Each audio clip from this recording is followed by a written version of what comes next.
Assalamualaikum warahmatullahi wabarakatuh. Baiklah, kita mulai perkuliahan pada hari ini dengan membacakan basmalah. Bismillahirrahmanirrahim. Nah, pada perkuliahan kali ini kita akan membahas materi diferensial fungsi sederhana. Diferensial fungsi sederhana, di mana di sini materi ini sudah saudara bahas di kelas 11 SMA gitu ya. Nah, kita lanjutkan. Nah, untuk materi diferensial ini disebut juga dengan turunan ya. Suatu fungsi dikatakan dapat didiferensiasi di titik X sama dengan 0 bila fungsi itu mempunyai turunan di titik tersebut. Suatu fungsi dikatakan dapat didiferensiasi pada suatu selang bila fungsi itu dapat didiferensiasi di setiap titik pada selang tersebut. Nah, aplikasinya yaitu mencari kecepatan sesaat pada materi fisika. Kemudian laju pertumbuhan organisme pada biologi, kemudian keuntungan marginal, elastisitas itu pada bidang ekonomi. Nah, penerapan ini akan kita bahas pada pertemuan berikutnya. Kita lanjutkan. Konsep limit, mengingat konsep limit karena konsep turunan dijelaskan lewat limit suatu fungsi ya. Saudara pun juga sudah membahas sebenarnya di SMA ya. Turunan sebuah fungsi f adalah fungsi lain f aksen ya, yang nilainya pada sembarang bilangan c. Jadi f aksen c ya. Jadi turunan itu bisa dilamakan dengan f aksen di sini. F aksen c sama dengan limit h menuju 0 f c tambah h dikurang fc per h. Asalkan limit ini ada dan bukan tak hingga atau negatif tak hingga nilainya. Jika limit ada, ya, dikatakan bahwa f terdiferensiasikan di C. Nah, pencarian turunan atau pendiferensiasian itu adalah disebut dengan diferensiasi, ya, diferensiasi. Nah, hasilnya yang diperoleh dari diferensiasi itu disebut dengan derivatif. Ya, derivatif. Jadi derivatif itu apa? Hasil dari diferensiasi. Nah, secara grafis ini sebenarnya asal mula rumusan tadi ya, turunan tadi apa?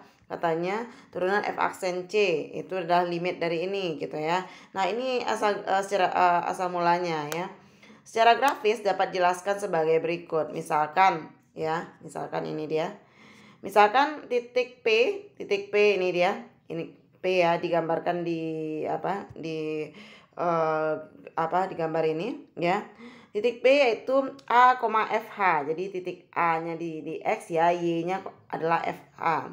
Nah, itu titik P-nya. Kemudian Q itu adalah pergeseran A sebesar H. Jadi berada pada A tambah H titik X-nya. Kemudian Y-nya adalah sebesar F A tambah H ya. Nah, ini dia Q-nya. Nah, kemudian kita gabungkan titik P dan Q, kita dapatkan kemiringan tali busur dari fungsi ya. Nah, kita dapatkanlah rumusnya adalah kemiringan dari fungsi yaitu Y kurang Y1 per ya, Y kurang Y1 per X2 dikurang X1 kan gitu ya, biasanya di di dalam pelajaran SMP ya, untuk gradien ya, kemiringan garis Y kurang Y1 Y2 kurang Y1 per X2 kurang X1. Nah, dapatkanlah gradiennya adalah FA tambah H, di mana Y2-nya FA tambah H dikurang FA ya, per X2 kurang X1, A tambah H dikurang A, dapatnya nilainya adalah H ya. Nah, ini dia kemiringan tali busur ya. Ini dia kemiringannya. Kemiringan tali busur FA tambah H dikurang FA per H. Nah, kemiringan garis singgung. Nah, makanya di sini digeser ke atas ya. Kita dapatkan kemiringan garis singgung dari sebuah kurva, yaitu kemiringannya itu adalah limit dari H menuju 0 FA tambah H dikurang FA per H. Makanya digunakan limit untuk garis singgungnya gitu ya.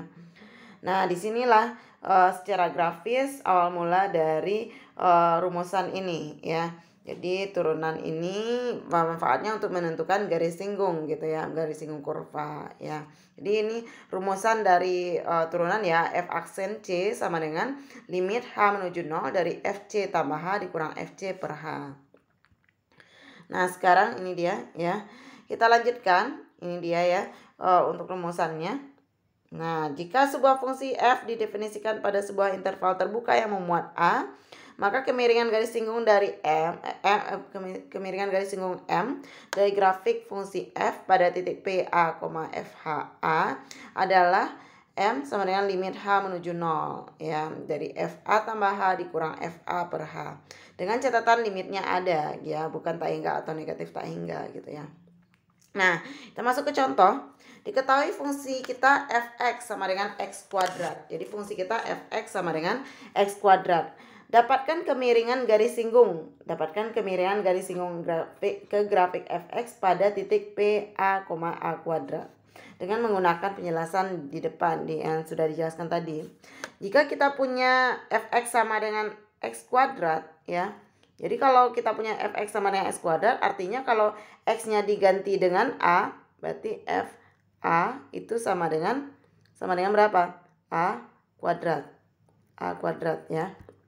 Nah, kalau x-nya diganti dengan a, maka jadinya fa sama dengan a kuadrat. Kalau kita ganti dengan fa tambah h. Kalau kita ganti dengan fa tambah h gimana tuh? Kalau fa tambah h jadinya adalah a tambah h dikuadratkan. Ya, itu dia. Nah, jadi kita punya di sini tadi rumusannya kan tadi fa tambah h dikurang fa per h ya. fa tambah h kita udah jadinya a tambah h dikuadratkan, yaitu fx sama dengan x kuadrat. X-nya diganti a tambah h, jadi x-nya jadinya x kuadrat adalah a tambah h dikuadratkan. Dikurang dengan fa. Fa artinya jadinya adalah fx diganti x-nya jadi a, jadinya a kuadrat. Itu dia ya. Nah, kita lanjutkan. Nah, mengkuadratkan, masih ingat ya materi SMP ya, mengkuadratkan a tambah h dikuadratkan artinya a tambah h kali a tambah h. Atau boleh juga a kuadrat tambah 2ah tambah h kuadrat dikurang a kuadrat. A kuadratnya habis ya, tinggal 2ah tambah h kuadrat per h. Ini lupa limitnya mungkin ya. Ini tulisan limitnya h menuju 0 gitu ya. Ini limit h menuju 0, 2ah tambah h kuadrat per h ya, keluarkan h-nya 2ah per h tinggal 2a, h kuadrat per h dapat h ya. Ini limitnya ada, berarti kita substitusi nilai limitnya, berarti substitusi nilai h-nya sama dengan 0. Kita dapatkan di sini bahwa 2a tambah h itu hanya 0, berarti jadinya 2a. Jadi kemiringan garis singgungnya adalah 2a. Nah, jadi turunan atau suatu fungsi adalah kemiringan garis singgung fungsi tersebut pada titik tertentu. Oke ya, itu dia.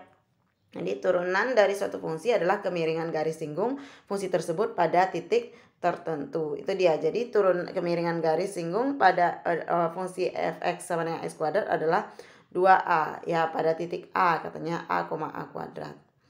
Nah, kita lanjutkan ya.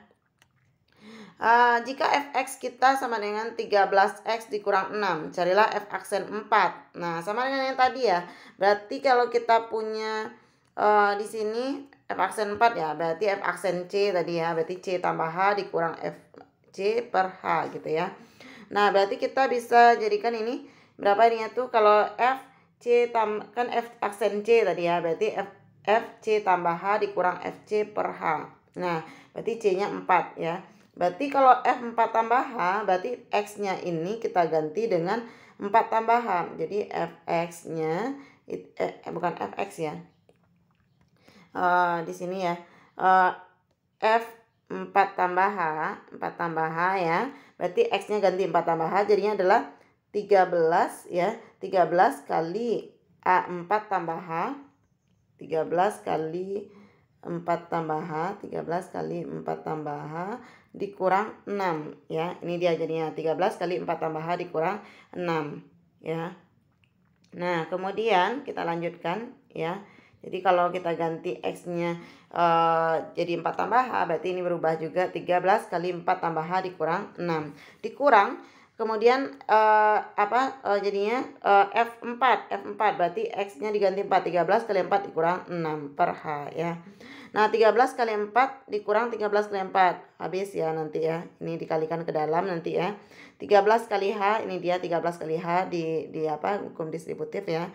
Kemudian di sini ya. dikurang 6 ya, dikurang 6 kurang negatif dengan negatif jadinya positif ya. Jadi berarti negatif 6 tambah 6 habis 0 jadinya ya. Jadi limit H menuju 0 13H per H itu adalah limit H menuju 0 dari 13 yaitu 13 karena H per H-nya udah habis. Gitu ya. Nah, kita lanjutkan ya. Berarti jika fx sama dengan 13x kurang 6, carilah f aksen 4. Berarti itu adalah nilainya adalah 13 ya. Kita lanjutkan ya. Nah, ini lagi contoh ya. Jika fx sama dengan x pangkat 3 tambah 7x, carilah f aksen C. Sama caranya dengan yang tadi ya. Berarti x-nya diganti C tambah H gitu ya. X-nya ganti C tambah H, berarti C tambah H dipangkatkan 3 ditambah dengan 7 kali C tambah H karena x-nya ganti C tambah H ya. Dikurang dengan FC gitu ya. Berarti C pangkat 3 tambah 7C gitu ya. Nah, ini diselesaikan C tambah 3, C tambah H kali C tambah H kali C tambah H. Kita gunakan perkalian ya, per suku ya. Atau bisa gunakan Pascal ya. Jadinya adalah 3C kuadrat ya. 3 C pangkat 3 kali C pangkat, dikurang C pangkat 3 nanti habis ya. Tinggal 3C kuadrat H ditambah 3C H kuadrat tambah H pangkat 3 tambah 7H per H-nya keluarkan. Tinggal 3C kuadrat tambah 3CH tambah H kuadrat tambah 7 ya. Nah, kita substitusi nilai H-nya sama dengan 0, kita dapatkan 3C kuadrat CH 0, H kuadratnya 0 ya. Jadi 3C kuadrat tambah 7 ya. Nah, itu dia. Nah, sekarang ya kita lanjutkan rumus turunan fungsi aljabar, aturan fungsi konstanta ya. Jadi kalau misalnya konstan, misalnya fx sama dengan 2, maka f aksen x-nya adalah 0. Jadi turunan dari sebuah konstanta itu adalah 0. Ini dia penjabarannya, yaitu fx tambah h. Kita ganti dia K kurang K jadi per H ya, berarti 0. Jadi turunan dari sebuah fungsi konstanta itu adalah 0 ya. Misalnya fungsi kita adalah 3, fx sama dengan 3, maka f aksen x kita adalah 0. Kemudian fx kita sama dengan 2, berarti f aksen kita adalah 0. Berarti turunan dari konstanta kita harus ingat bahwa turunannya adalah 0 ya. Nah, kita lanjutkan. Nah, aturan fungsi identitas ya. Kalau misalnya fx kita adalah x ya, berarti itu turunannya adalah 1 ya. Fx sama dengan x turunannya adalah 1. Ini penjabarannya ya. Jadi turunan dari fx itu adalah 1. Ingat ya. Oke, kita lanjutkan berikutnya. Rumus turunan fungsi aljabar ya. Kalau misalnya kita punya fx sama dengan x pangkat n ya. Fx kita sama dengan x pangkat n. Nah, maka f aksen kita adalah n kali x pangkat n kurang 1. N kali x pangkat n kurang 1. Nah, itu dia ya. Nah, jadi ini dia f aksen x sama dengan n kali x pangkat n kurang 1. Misal kita punya fx di sini, x kuadrat. Maka f aksen x kita adalah n kali, n-nya tadi 2. 2 kali x ya. N-nya dikurang 1, 2 kurang 1, 1. Berarti 2x pangkat n kurang 1 ya. Ibu jabarkan lagi ya. Kita punya fx-nya tuh x kuadrat di sini ya, x kuadrat ya. Berarti n kita 2, berarti turunannya adalah 2 ya. Kemudian x ya. 2 kurang 1 ya, 2 kurang 1. 2 kurang 1 1 ya. Berarti jadinya 2x. Oke ya. Nah, kita lanjutkan berikutnya. Kalau misalnya turunan fungsi aljabar ya yang menggunakan perkalian konstanta ya, misalnya 5x kuadrat. Artinya 5-nya tetap ya. 5-nya tetap, x kuadratnya yang kita turunkan. Ya, berarti x kuadratnya turunannya 2x. Jadi turunannya f aksen x-nya adalah 10x. 5x kuadrat turunannya adalah 10x. 2 kali 5 x pangkat 2 kurang 1 ya. Aturan penjumlahan f aksen x ditambah g aksen x. Jadi kalau kita punya f tambah g aksen x ya, jadinya adalah f aksen x tambah g aksen x. Contohnya ini, fx sama dengan x kuadrat tambah 3x. Turunan dari x kuadrat tadi adalah 2x ya. Turunan dari 3x adalah 3 ya. Kan itu tadi ya kita bahas ya. Turunan dari 2x itu 2. Turunan dari 3x itu adalah 3. Berarti x kuadrat tambah 3x turunannya adalah 2x tambah 3. Nah, kita lanjutkan aturan selisih ya. Kalau F tadi kan penjumlahan, kemudian selisih sekarang Fx ditambah dan dikurang dengan Gx. Jadi turunannya adalah F aksen X dikurang G aksen X. Berarti kalau kita punya fungsinya Fx sama dengan 3x kuadrat dikurang X, maka turunannya adalah 2 kali 3, 6x ya. Dikurang turunan dari identitas tadi X itu adalah 1. Berarti 6x dikurang 1. Nah, kita lanjutkan lagi aturan hasil kali. Nah, ini yang mungkin sedikit ragu ya. Jadi kalau misalnya kita berbentuk fungsi kita itu U kali V. Biasanya kalau di SMA kan U kali V itu fungsi kita ada Fx kali Gx ya. Nah, biasanya itu rumusannya kalau di SMA ya, kalau Ibu mengingatkan aja ya. Kalau U kali V ya, maka F aksen X-nya adalah U aksen V ditambah UV aksen. Biasanya kan gitu kalau di SMA ya. Nah, sekarang kita gunakan Fx dan Gx aja di sini. Ya. Berarti kalau kita punya fungsi Fx dikali Gx ya, maka turunannya adalah Fx dikali G aksen X ditambah F aksen X dikali Gx ya. Nah, ini dia fungsi kita. Rumus fungsi kita punya di sini Fx sama dengan X tambah 2 kali X kurang 5 dikuadratkan ya. Berarti Fx kita di sini kita bahas sama-sama ya. Fx kita di sini itu adalah ya X tambah 2 ya. X tambah 2 ya. Kemudian Gx kita di sini adalah tunggu sebentar ya. Nah, di sini ya. Ini Fx kita di sini adalah Gx ya. Kita langsung aja turunkan ya. Sebentar.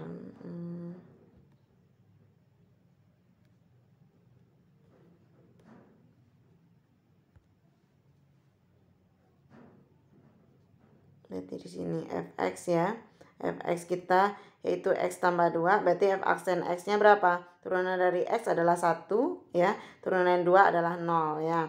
Kemudian G aksen X ya. G aksen X kita berapa? 2 kali ya. Turunkan ini dulu ya. 2 kali X kurang 5 ya. Turunan kan 2 kali X kurang 5. 2 kurang 1 ya. Terus 2 kurang 1 berarti 1 ya. Kemudian turunkan di dalamnya. Turunan dari X-nya itu dikali dengan 1 ya. Dikali 1 ya. Ini dia. Dikurang 0 berarti kali 1 aja. Berarti turunannya Fx kita 1 ya. Berarti Fx kita kan tadi X tambah 2. Berarti turunan dari X itu 1. Turunan 2 adalah 0. Berarti F aksen X-nya 1. Gx kita X kurang 5 dikuadratkan. Berarti G aksen kita adalah 2 kali X kurang 5 ya. Nah, 2 kali X kurang 5 2 kurang 1 1 ya, dikali 1 gitu ya. Nah, kita lanjutkan. Nah, itu dia turunannya Fx kita turunannya 1 ya. Gx kita turunannya adalah turunannya adalah 2 kali X kurang 5. Nah, kita lanjutkan ya. Nah, ingat ya, turunannya 2 kali X kurang 5 untuk G aksen X-nya. Nah, kita lanjutkan. Untuk turunannya, masih ingat ya, berarti turunannya tadi di sini adalah apa? Berarti Fx ya. Fx kita, berarti mohon maaf ya. Berarti turunannya F besar ya, aksen X ya. Itu adalah Fx, berarti X tambah 2 ya. Dikali dengan Fx ya, dikali G aksen X ya. Mohon maaf ya. Nah, kita lanjut. G aksen X-nya adalah 2 kali X kurang 5 tadi ya. 2 kali X dikurang 5 ya. Ditambah dengan F aksen X. F aksen X-nya itu adalah 1 dikali dengan kan tadi Fx dikali G aksen. Mohon maaf ya. Nah, berarti 2 kali X tambah 2 dikali F aksen G aksennya 2 kali X kurang 5 ditambah dengan 1 kali X kurang 5 dipangkatkan 2. Itu dia ya. Nah, sampai di sana saja. Itu adalah turunannya. Mohon maaf. Mungkin ada keperluan. Tadi ada yang menelpon ya. Nah, kita lanjutkan berikutnya ya. Nah, kita lanjutkan ya. Berarti aturan hasil bagi ya. Ini dia kalau misalnya turunannya berbentuk F per G berarti sama dengan U per V ya. Berarti U aksen V dikurang UV aksen per V kuadrat ya. Atau kalau di sini GX kali F aksen X dikurang FX kali G aksen X per GX dikuadratkan gitu ya. Nah, kita lanjutkan berikutnya. Ini dia. Kalau kita seperti ini berbentuk U per V ya. Fx sama dengan X tambah 2 per X kuadrat tambah 5. Turunkan, tentukan turunannya. Nah, kita bahas sedikit dulu ya. Berarti ini U per V ya. Berarti U kita X tambah 2 atau Fx kita X tambah 2 ya. Berarti F aksen X-nya nilainya adalah 1 nanti ya. Kemudian turunan dari G aksen X-nya berapa tuh? 2X ya. Berarti G aksen X-nya adalah 2X ya. Nah, 5 turunannya adalah 0. Nanti saudara tinggal kalikan aja. GX-nya masukkan X kuadrat tambah 5. Fx-nya X tambah 2. GX-nya X kuadrat tambah 5 dikuadratkan gitu ya. Oke, kita lanjutkan. Bedakan antara turunan dan diferensial ya.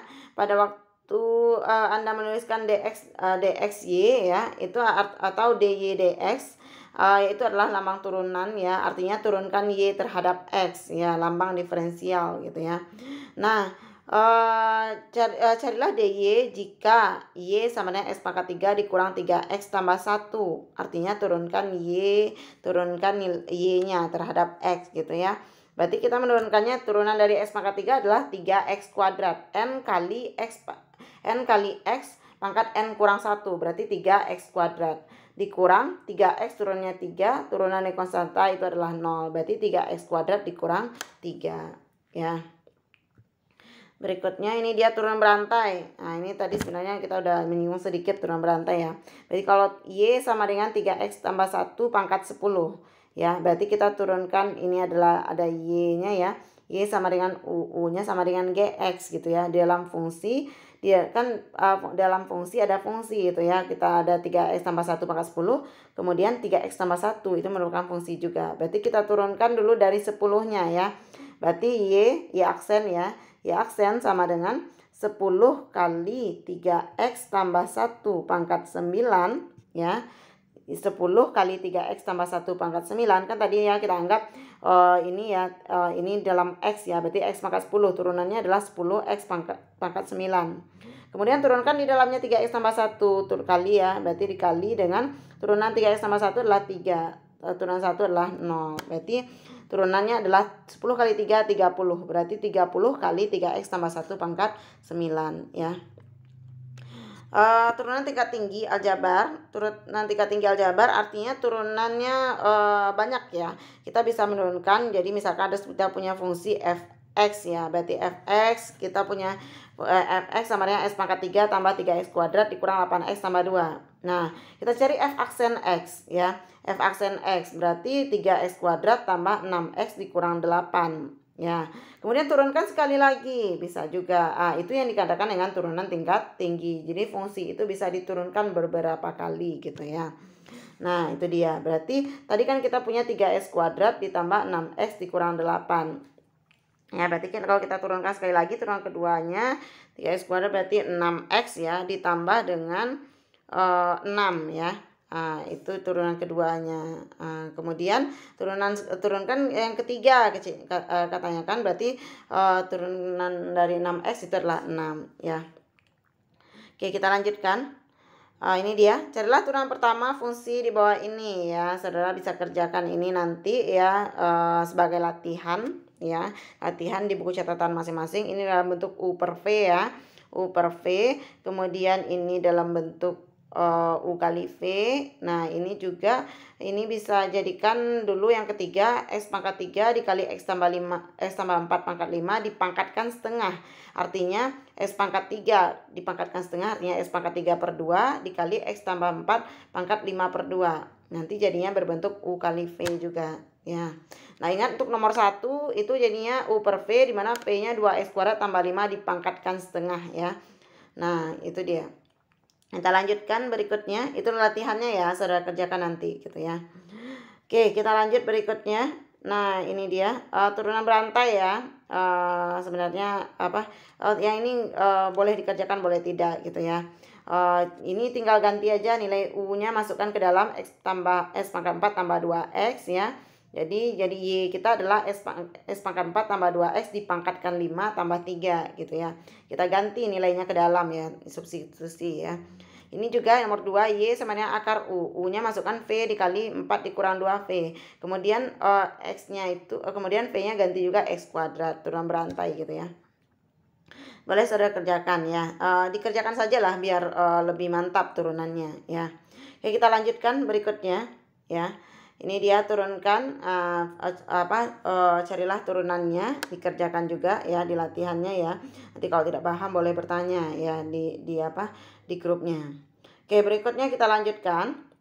Hakikat derivatif dan diferensial ya. Tadi derivatif apa? Derivatif itu adalah hasil dari proses diferensiasi gitu ya. Nah, ini dia. Kan sebenarnya kita udah bahas juga tadi ya. Delta Y per delta X itu adalah lereng dari kurva ya. Sudah mempelajarinya di SMP bahwa lereng atau kemiringan itu adalah Y per X gitu ya. Y2 kurang Y1 per X2 kurang X1 gitu ya. Ini dalam limit jadinya adalah berproses diferensiasi ya. Proses diferensiasi. Nah, kita lihat ya. Nah, di sini dy dx terdiri dari dua suku. Dy dinamakan diferensial Y, dx merupakan diferensial dari X.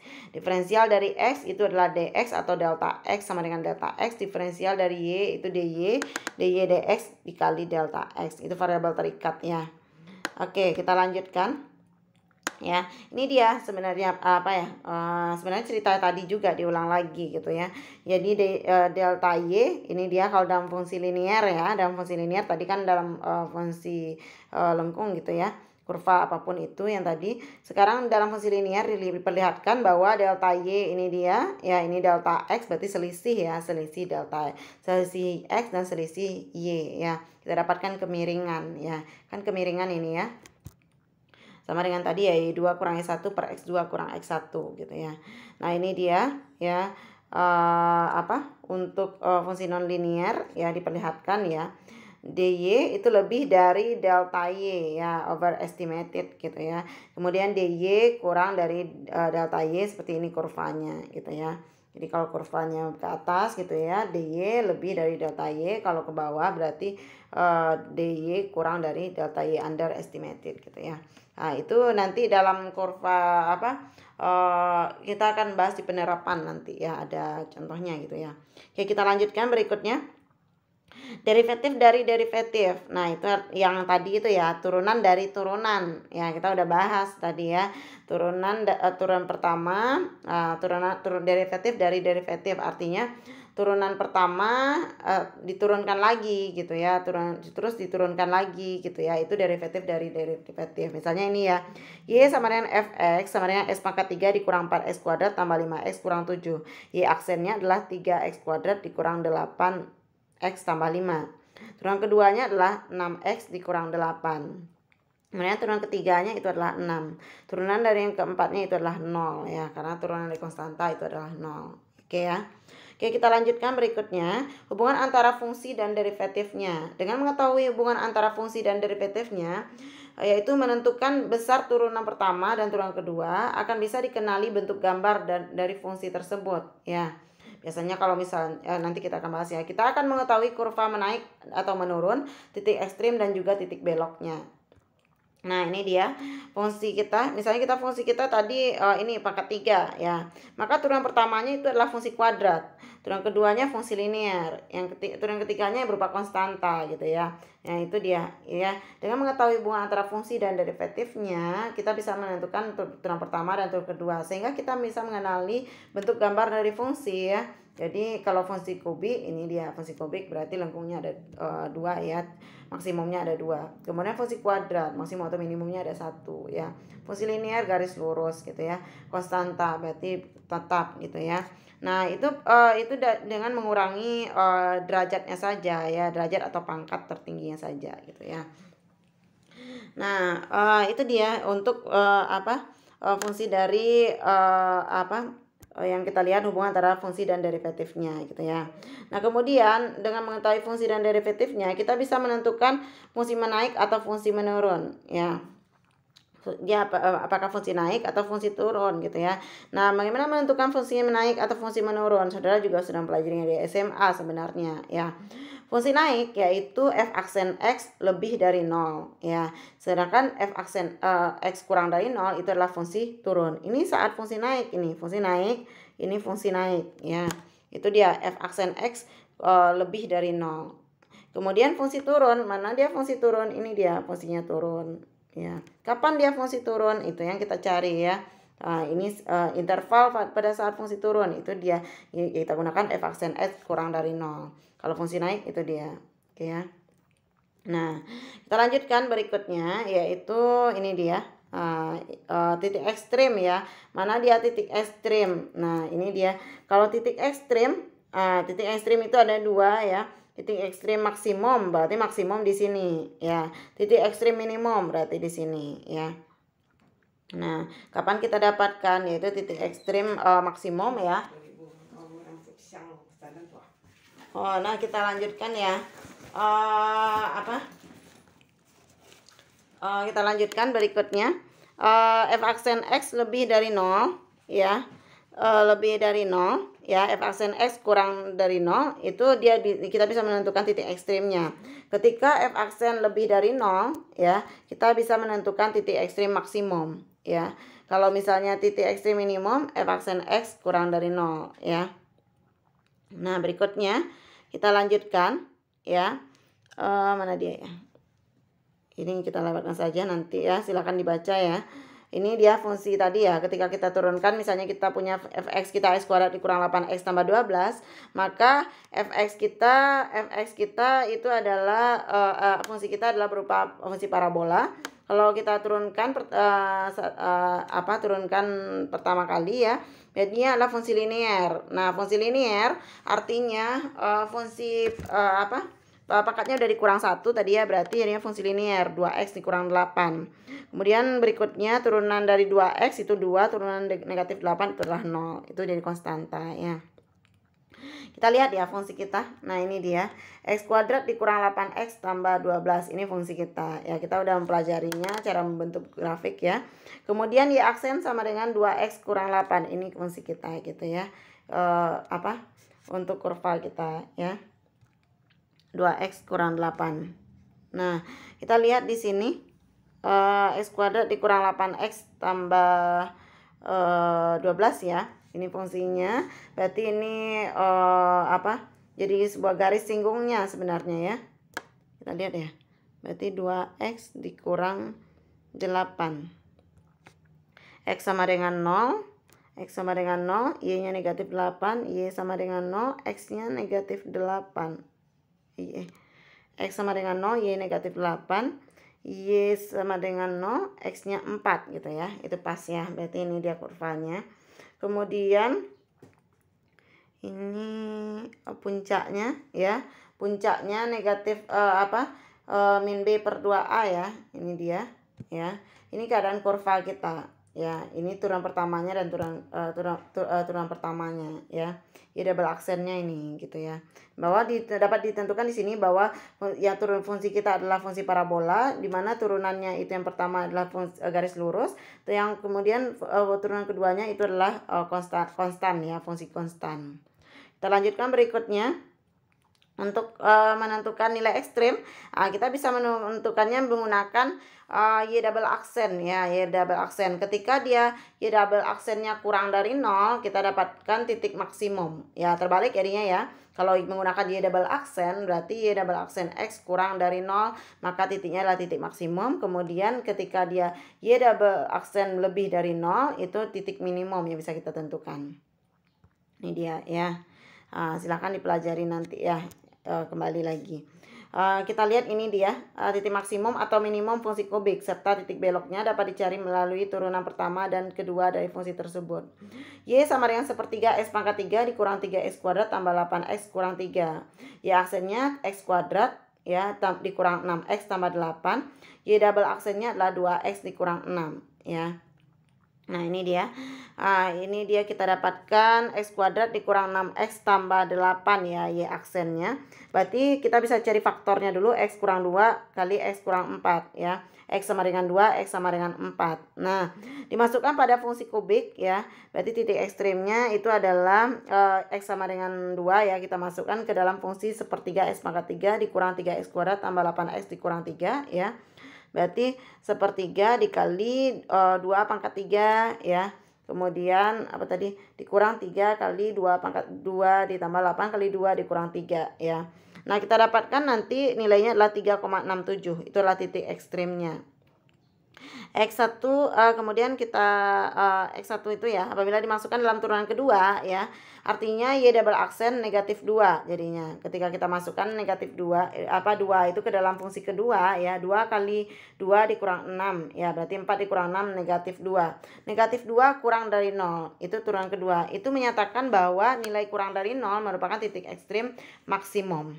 Kalau kita masukkan X2-nya sama dengan 4, karena kita punya X1 dan X2-nya tadi, X2-nya 4, maka nilai Y-nya itu adalah 2,33. Ternyata memang lebih kecil ya, 3,67 lebih besar dari 2,33. Berarti ini saat X sama dengan 4, maka kita dapatkan nilai ekstrim minimum. Kalau kita tes ke fungsi kedua ya, berarti Y double aksen ya, ternyata 2 kali 4 8 dikurang 6 berarti 2 ya.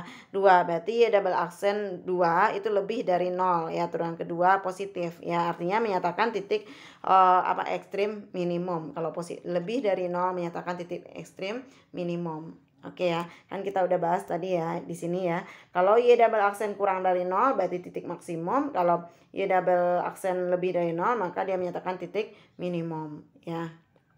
Itu dia. Oke, ya ini dalam keadaan gambarnya ya, fungsinya ya, gambarnya. Ini fungsi kubiknya ya, fungsi kubiknya. Ini dia yang lengkung ini ya, dua kali ada pertama ada naik, kemudian turun, kemudian naik lagi. Itu adalah fungsi kubik ya. Kemudian fungsi kuadratnya itu turunan pertamanya, ini dia. Kemudian turunan keduanya garis lurus ya. Tuh fungsi konstannya Y double aksen sama dengan 2. Nah, itu dia. Nah, ini dia. Ya, silakan nanti ini yang diulang tadi ya. Y double aksen kurang dari 0 artinya titik ekstrimnya titik maksimum ya. Kalau Y double aksen lebih dari 0 berarti titik ekstrimnya adalah titik minimum ya. Nah, sedangkan ketika dia Y double aksen sama dengan 0 itu dikatakan dengan titik belok ya, titik belok ya. Nah, itu dia materi kita pada hari ini. Silahkan saudara pelajari kembali dan kerjakan latihannya. Nanti ada beberapa yang di luar slide ini yang akan Ibu berikan latihannya. Silahkan kerjakan di buku catatan masing-masing saja ya. Nah, jika ada pertanyaan silahkan bertanya di grup ya. Tapi kalau misalnya ada yang ingin pribadi boleh juga ya. Kemudian mohon maaf tadi mungkin ada sedikit terhenti dalam penurunan perkalian tadi ya, karena ada yang menelpon juga gitu ya. Nah, Ibu harapkan saudara lebih serius lagi mempelajarinya. Assalamualaikum warahmatullahi wabarakatuh.